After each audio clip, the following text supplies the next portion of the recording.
안녕하세요 여러분, 머니의 부모입니다. 오늘은 장기 투자를 위한 2019년 하반기 세계 경제 전망과 투자 전략에 대해서 말씀을 드리겠습니다. 이 내용은 펀드 성공학 개론 시리즈와 연관된 내용입니다. 머니 부모는 메가 트렌드에 입각한 장기 투자와 저축을 추천하고 있습니다. 이에 필요한 경제 트렌드 분석과 투자 전략을 소개해 드립니다. 일반적인 금융회사나 연구소의 경제 전망, 투자 전략 어렵고 복잡하죠. 일반 투자자 여러분들이 접근하기가 쉽지 않습니다. 본 컨텐츠는 머니 부모가 연구한 내용을 금융 소비자 입장에서 가급적 쉬운 용어로 요약해 드립니다. 그리고 핵심만 전달합니다. 다만 본 내용은 투자 권유가 아니고 머니 부모의 개인적인 투자관이고 생각임을 전제로 합니다. 판단은 여러분들이 하십시오. 자, 커버 그림처럼 미래를 들여다보는 머니 부모의 허블 망원경 지금부터 가동하겠습니다. 먼저 메가 트렌드에 대해서 좀 설명을 드릴게요. 머니 부모가 소개하는 메가 트렌드 투자란 3년 이상 지속될 경제, 산업, 사회 트렌드를 분석하고 이에 따라서 장기 투자를 하는 것을 말씀드립니다. 위험의 펀드를 통한 종목 분산, 그리고 기간을 통한 기간 분산, 정식 적축 방법을 통한 코스트 에버리징 등 이렇게 3중 위험 분산을 통해서 활용할 수 있는 가장 적합한 장기 투자 방법으로 여러분들에게 말씀을 드린 겁니다. 이 메가 트렌드 투자를 위해서 장기적인 관점의 경제 전망과 트렌드 분석, 투자 전략이 필요한데요. 이것들을 여러분들에게 소개해 드리고자 합니다. 자, 경제 트렌드, 투자 트렌드 찾아내기 쉽지 않습니다. 지금은 세계화, 글로벌라이제이션화된 시대입니다. 국내 정보뿐만 아니고 그것보다 더 중요한 것은 전 세계 정보입니다. 국내 경제는 글로벌 경제의 일부분으로 움직입니다. 그리고 글로벌 경제에서 가격 변수가 결정되고 또는 트렌드가 형성이 되고 이것에 의해서 국내 경제가 수동적으로 영향받는 경우가 가장 대부분입니다. 그렇기 때문에 전 세계적인 현상을 파악을 하는 것이 가장 중요하고 국내 특별한 트렌드를 파악하는 것이 중요합니다. 대부분 장기 트렌드는 이런 세계적인 트렌드를 파악하고 거기에 적응해가는 국내 산업을 파악하시는 것이 중요합니다. 이런 관점에서 여러분들이 눈여겨보셔야 될 트렌드를 설명을 드리겠습니다. 첫 번째가 트럼프의 글로벌 통상 분쟁입니다. 최소한 내년 2020년까지 트럼프가 재선될 경우에는 4, 5년까지도 세계 경제에 영향을 미칠 지속적인 트렌드임이 분명합니다. 현재는 미중 무역 분쟁이 진행 중이고요. 이것이 일본, 유럽까지도 생산업 부문에 중점적으로 해서 분쟁이 확산될 것으로 보입니다. 2020년 11월에 미국 대선이 예정이 되어 있는데요. 이런 글로벌 분쟁이 일단은 2020년 상반기까지는 가닥을 잡을 것으로 보입니다. 다만 완전 해결되는 빅들이 아니고 향후 계속 논의해 나가고 미국의 유리한 지위를 찾아가겠다는 스몰 딜, 기본적인 방향이 정해지는 스몰 딜이 될 것입니다. 2019년 내내 진통이 지속되면서 언론과 금융기관들의 시장 분석 전망에 굉장히 논란거리로 계속 얘기가 나올 것입니다. 시장은 혼란하겠지만 올 하반기 지나서 내년 연초까지는 일단락 될 것으로 보입니다. 다음 말씀드리고 싶은 것이 글로벌 경제학자와 정책 당국자들을 멘붕에 빠뜨리고 있는 글로벌 경제의 이상 증후군입니다. 첫째로 전 세계 주요 경제가 마이너스 금리에 빠져 있습니다. 예전에는 없었던 경험이기 때문에 사후 관리를 어떻게 될지 매뉴얼이 없습니다. 어떤 방향으로 진행될지 모르고 있어요. 또 과거 한 50년간 경제와 통화정책 수립에 기본 법칙이 있었는데요. 필리스 옥선이라고 하는 겁니다. 실업률과 물가에 대한 상관관계인데요. 경제 성장률이 높으면 물가가 같이 올라줘야 되는데 지금 그게 깨졌습니다. 실업률이 낮고 물가도 저물가 상태가 장기간 계속되고 있습니다. 금융위기 이후에 지속된 현상이죠. 여기에 대해서 경제학자들이나 정책당국자들이 어떤 답안을 가지고 있지 못합니다. 그렇기 때문에 또한 경제가 어떻게 튈지 모릅니다. 세 번째로는 글로벌라이제이션이 돌연변이가 지금 진행되고 있습니다. 과거에는 글로벌 공급 체인, 글로벌 생산 구조, 산업 구조가 저임금, 저비용 중심으로 형성됐는데 이것이 이제는 저임금이 더 이상 중요하지 않고 시장 접근성, 고객 접근성 중심이고 그 다음에 최대한 기술 생산성을 높일 수 있는 지역, 그런 가능성 높은 지역으로 공장이나 기업들이 옮겨가고 있습니다.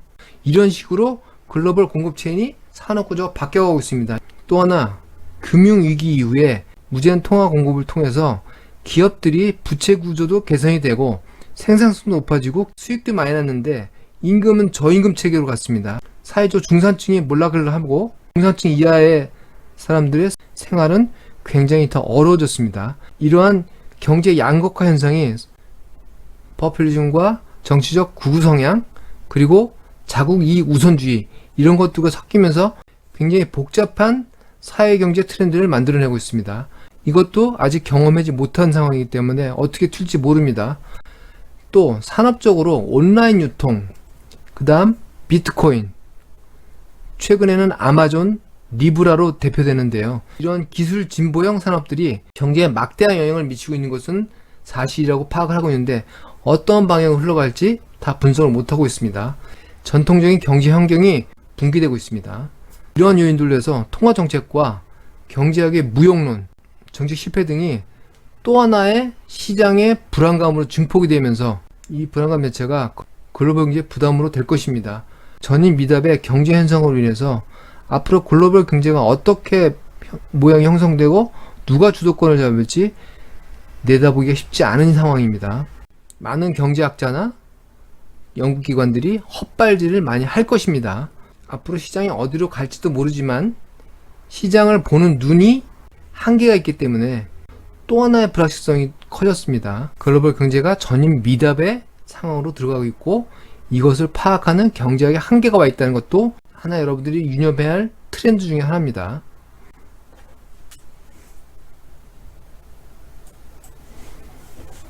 자, 세 번째 유념하셔야 될 글로벌 트렌드는 금리 인하와 통화정책 완화 기조입니다. 자, 세 번째 내용은 이미 말씀드린 A 트렌드와 B 트렌드, 글로벌 무역 분쟁 이 요인과 두 번째, 글로벌 경제가 굉장히 복잡한 상황에 놓여 있다라는 것과 연관해서 글로벌 경제의 경기 둔화가 예상이 됩니다. 통화정책 당국들이 금리 인하를 일제히 준비하고 있습니다. 특히 미국 중앙은행이 이제 선도할 것으로 보이고요. 거기에 따라서 다른 기타 국가들은 기축통화 달러가 금리 인하 기조로 가게 되기 때문에 그 선도 효과로 추정하는 그런 모습을 보일 것으로 보입니다. 당분간 1년 이상 3년까지는 글로벌 경기 둔화를 선도적으로 막기 위한 글로벌 통화정책 당국들의 선도적인 금리정책, 통화정책이 예상이 됩니다. 이것은 금융위기 당시에 무제한 통화 공급을 통해서 지금 10년간 성장을 이어오고 있는 미국의 학습 효과가 있습니다. 다른 국가들도 거기에 따라가면서 무제한 통화 공급 또는 통화 긴축을 겁내지 않고 인플레이션 겁내지 않고 자기들이 관리할 수 있다는 확신으로 따라갈 확률이 큽니다. 일단 2, 3년은 금리 인하 주된 기조가 될 것이다. 이것이 머니부머가 보는 전망입니다. 자, 또 하나는 4차 산업의 문제인데요. 한 10년간 지속될 트렌드로 보입니다. 그동안은 4차 산업 용어가 계속 나오긴 했지만 산업과 경제 영향력을 본격화하기 시작했습니다. 자본주의학적으로 산업이 변화하고요. 노동주의적 산업들은 후퇴합니다. 임금은 오르지 않고요. 물가가 떨어질 겁니다. 기업 수익성은 굉장히 높아질 거고요. AI, 로봇, 스마트 용어가 들어간 모든 산업적 변화, 바이오, 5G 등 요 각각의 산업들도 굉장히 가속도로 발전하겠지만 이 산업 변화의 문제는 서로 융복합화가 어떻게 일어날지 모르고 어떠한 방향으로 어떻게 가속화될지를 예측하기 쉽지 않다는 겁니다. 그래서 4차 산업하고 말만 하지만 4차 산업이 전망이 되는 산업이지만 특별하게 투자하기가 쉽지 않습니다. 특별한 종목에 세부적인 예측이 쉽지 않아요. 그리고 변화의 방향을 예측하기 쉽지 않습니다. 그렇기 때문에 펀드, 집합투자기구로서 집단적인 대처를 하는 것이 굉장히 유리해 보입니다. 4차 산업의 급격한 진화, 이것은 상시 가져가셔야 할 메가 트렌드입니다. 마지막으로 소수국가 중심 성장이 전망이 됩니다. 글로벌라이제이션 세계화가 진행되고 있지만 거기에 수혜를 보는 국가들은 제한적일 것으로 보입니다. 첫째, 미국.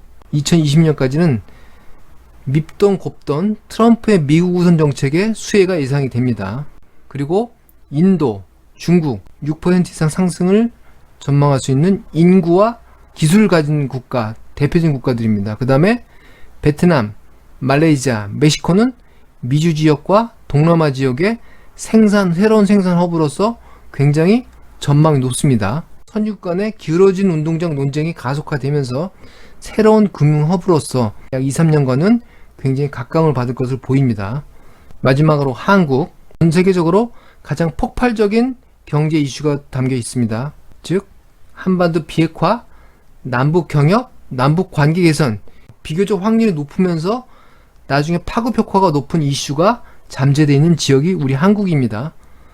네, 한국 남북한 관계 개선에 따른 투자 전망은 짐 로저스가 굉장히 강조를 했죠. 여행, 건설, 철도, 도로와 산업시설, 유틸리티, 그리고 금융산업들이 기본적인 사회 산업망을 깔기 위한 산업들이 유망하고, 짐 로저스도 여행 산업을 굉장히 강조했습니다.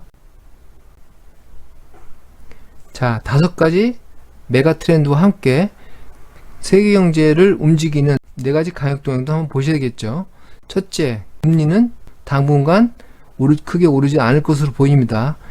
일드 커브가 플랫해지는, 평평해지는 국면이 당분간 유지될 것으로 보입니다. 달러는 글로벌 통상 분쟁에 대한 보완으로 미 중앙은행이 금리를 인하하는 것이기 때문에 어느 정도 선에서 균형을 이루고 유지될 것이 확실합니다.